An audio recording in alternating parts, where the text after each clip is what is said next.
Good morning, afternoon, or evening, depending on what time you're watching this. My name is Connor from 905 Review. You're tuning into our series, Give This a Spin, where I recommend you guys some of my favorite albums. Today we look at Mega Drive's 1980X AD. Mega Drive is an artist I can find a whole lot of nothing on. He, she, they, whichever it may be, they're based out of Dallas, and that's about as far as I've gotten personality-wise. I do know that they've been making music for a while now. Their first album coming out just shy of 10 years ago now, and that they're predominantly synthwave, being synthesizer-based music, largely inspired by 80s sounds and culture, while it's also the more niche dark synth, which is very much the same, while also being overall darker, whether that be more eerie or more aggressive and frightening.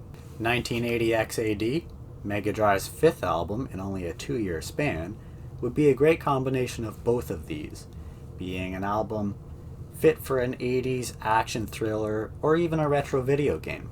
Fit for a video game indeed, as songs from this album would be featured in the awesome game Hotline Miami 2, the incredible top-down, fast action shoot 'em up that it itself was largely 80s inspired and utilized an exclusively synthwave soundtrack. So with that quick intro out of the way, let's jump into the track list. We open off with the album intro Infiltrate.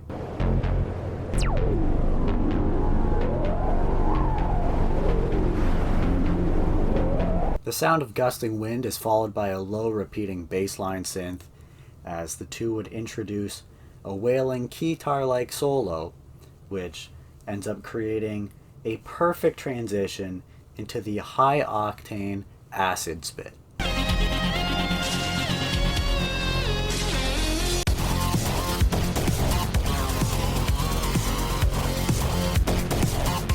The main synthesizers throughout the song are so great.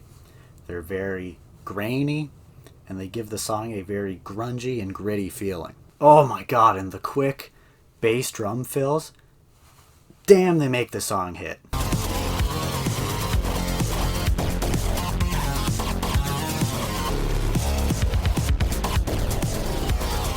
A much cleaner cut melody then comes in over top the song, along with a spacier sounding one. After disappearing, these come back in again, only all other components of the song are gone this time, aside from the repeating bass line we heard during Infiltrate, and then the drums again soon after.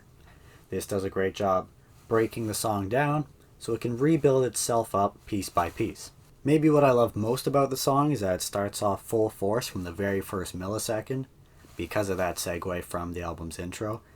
So as soon as it comes on, you're already captured in the energy of it, and you have no choice but to rock out essentially. Fading in next is the slower yet still upbeat Narc. While it keeps the graininess going, it does also utilize a lot more cleaner synths in it.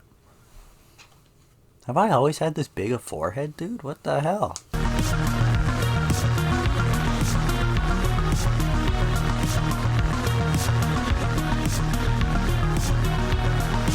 It's got a nice bouncing groove to support it, which makes the lead melody sound that much more beautiful when it arrives. The song then concludes itself with somewhat of a guitar solo. And ending the first side of the first record, we have Memory Dealer. Hey, you kids want to buy some memories? I think my favorite part is the grainy punching bass synth. A little bit of a theme here so far, but I do think it gives the song a nice flow.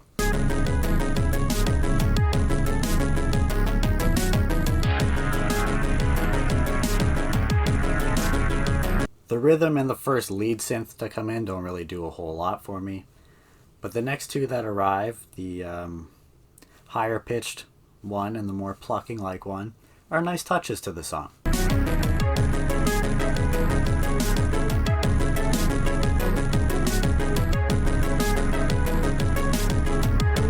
Opening the album's second side is the more laid-back Osaka Sewers.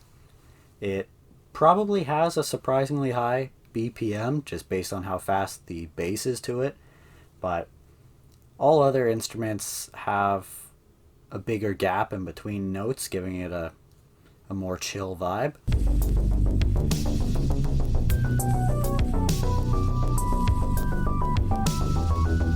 Hence the song title, it emulates the sound of some more Eastern instruments, such as a 4-inch string instrument and what sounds to me like it could be a woodwind.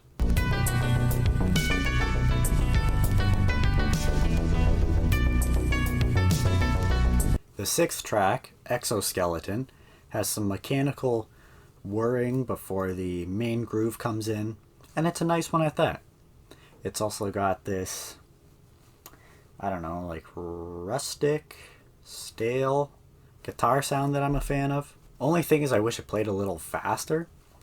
Part of it slows down and I feel like it just loses its connection to the tempo of the song. It's like it has me almost anxiously waiting for each next note to hit.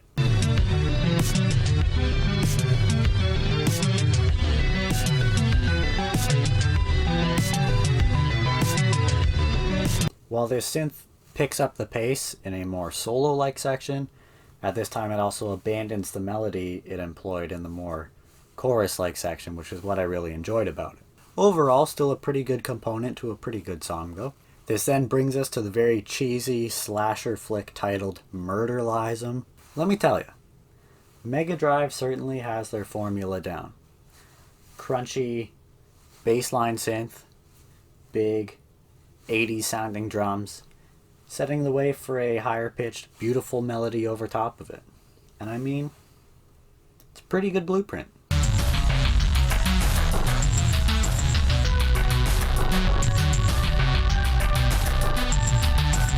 After the song is broken down, with a minute left, it gets itself back into its original groove with various different synths all singing in harmony. Closing the first record, we have the song Haunted, and it does start off kind of haunting. Some dark ambient noise, some spooky progressions, leading for a more timid, higher pitched synth. Very horror movie-like.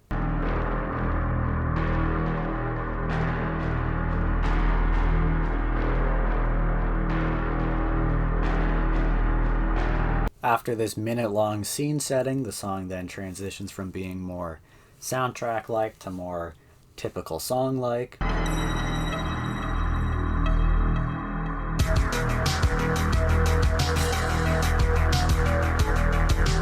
While I like the mood it evokes? While I do like the mood it evokes, I would call this one of the weaker cuts on the album. And kicking off the second record is Edge of Reality. It kind of sucks the track list is sorted this way because the transition from Haunted into this is rivaled only by the album's intro into Acid Spit. But it's very possible that when they made this back in 2014, they didn't expect there to be so much demand for the album that it would eventually be put out on vinyl, and these two songs just had the misfortune of being caught up in the middle of the album and having to be separated that way. On top of that, I don't have a whole lot to say on the song. I think it's another one of the weaker ones on here.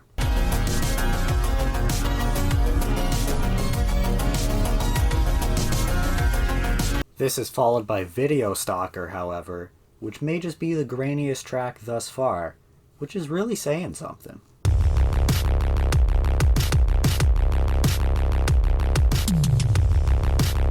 I love the melody on this.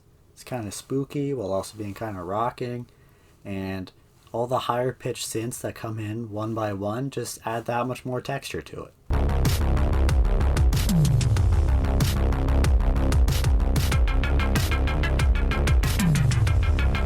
One of the shorter tracks on here while also being one of the better. After this we have the 11th track, The Reducer. I don't know if it's my favorite song on here. If it is, it wouldn't be by a clear-cut decision, but it is the one I've listened to the most.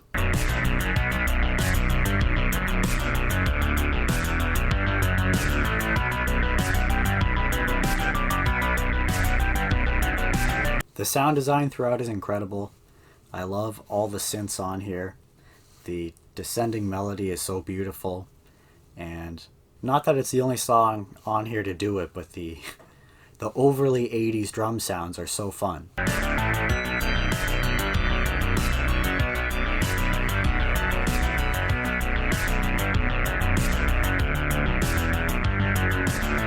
Just every aspect of this song is so strong to me.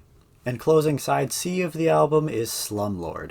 It's another great track on here with many highlights, including the sound design of the synths as well as the drums, and the bass line to it has a good driving melody.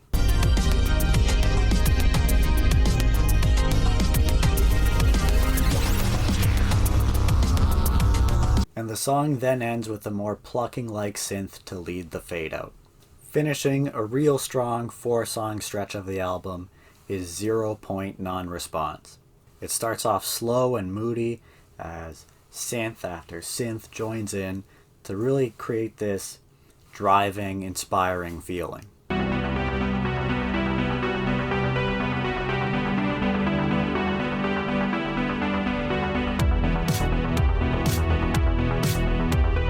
The song is then taken over by alternating guitar-like riff and quick piano melodies.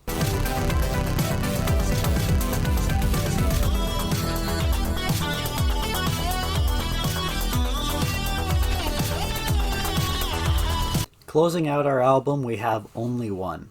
It starts off with repeating distortion before a couple cheery synths join in. It's a good closing credits track to surviving the technological killer we ran and hid from throughout the duration of all the previous songs.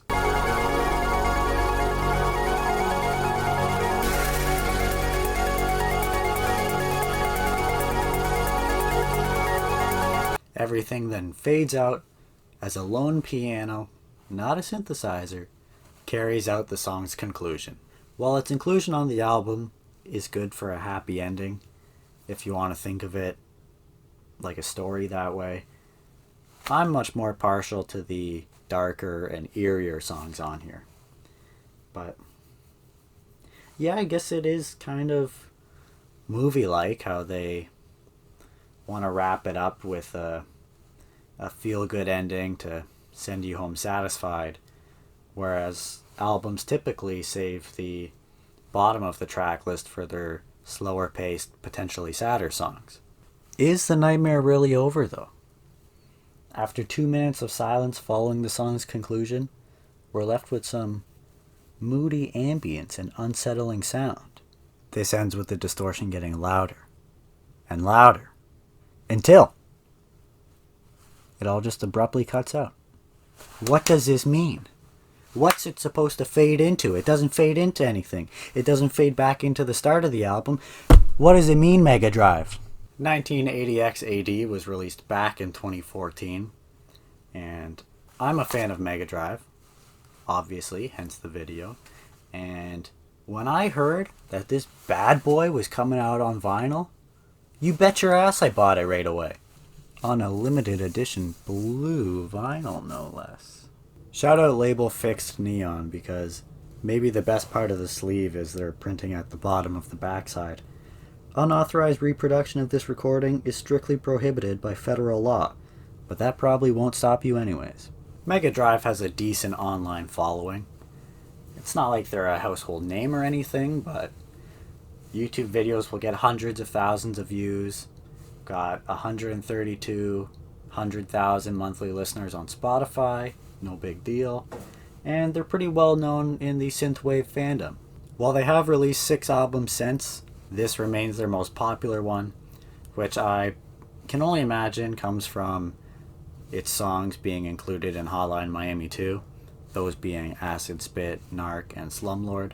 Included in these albums that followed 1980X AD was 1990X AD, which I hate to say I haven't listened to yet, but I'm so incredibly excited to. It's just, my list of albums to listen to is so damn long. So to recap, Mega Drive is a top 2 Hotline Miami veteran in my opinion, and 1980X AD is my favorite album of theirs that I've given a spin. One criticism I've read of it is that it just feels too long, which I suppose is fair. There's a decent number of tracks on it. The majority of them are 4 minutes or longer, and a handful even 5 minutes or longer. I found no issue with that, however. Didn't feel like it dragged on to me. And for that reason, I'm stamping this synthwave effort with an A- grading. Admittedly, electronic and its subgenres I'm not as crazy about as other major genres. But with that being said, I do think 1980 XAD is one of, if not the, best synthwave album I've heard. And it's probably one of the best electronic overall albums that I've heard. Title is neat, artwork is tight, love the sounds throughout it, both the grittier ones and the charming ones, as well as the overall dark mood to it.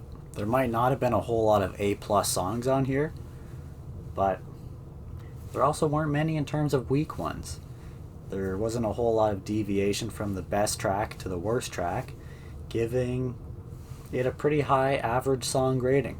Only thing I have to add is that it felt weird listening to a modern album trying to be an 80s album and hearing it on the oldest active recording format. It was almost like going backwards in time a little bit. But anyhow, those have been my thoughts on Mega Drive's 1980 XAD. Let me know how you felt about it, how you felt about this video, and I'll catch you on the flip. But real quick before we take off, what were your thoughts on 1980 XAD? Is it really a synthwave classic? Did I rate it too high, or did I rate it too low? You let me know down below, and we'll see you again next time.